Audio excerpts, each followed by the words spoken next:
Look at the leaders around you.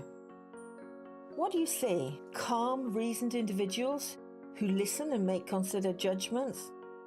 Or something very different?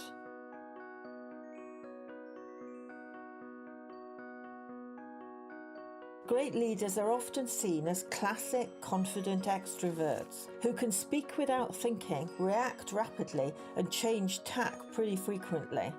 It's what best-selling author Susan Cain calls the extrovert ideal. But is this really what we need right now? I'd argue that the crises of our time need a more considered approach, a quieter one.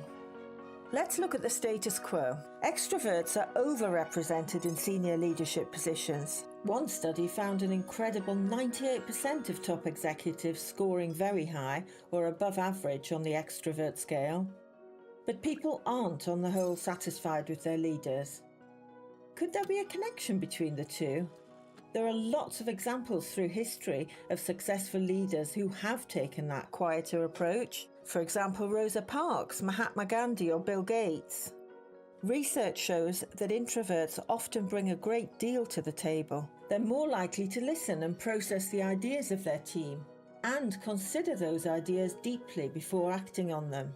They may be humble and more likely to credit their team for ideas and performance. And because their motivation generally comes from within, they're less likely to compromise themselves, chasing rewards like money or power. I think we need to re-examine the way our society views effective leadership and whether we really are allowing the space for all team members to thrive. Research suggests that between 40 and 60% of employees tend to the quieter, more introverted side of things.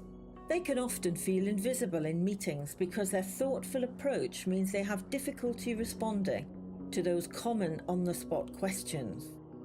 Many leadership courses can tend to focus on extroverted team activities, such as networking and presentations, leaving quieter people perhaps mistakenly believing they just don't have the qualities of a good leader.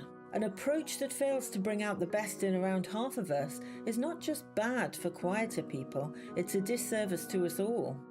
Leadership is complex, but in a world of sound bites, sledgehammer tactics, and black and white thinking, perhaps standing back and listening can be empowering to leaders and their followers. As the Chinese philosopher Lao Tzu puts it, the best leaders are those that talk little.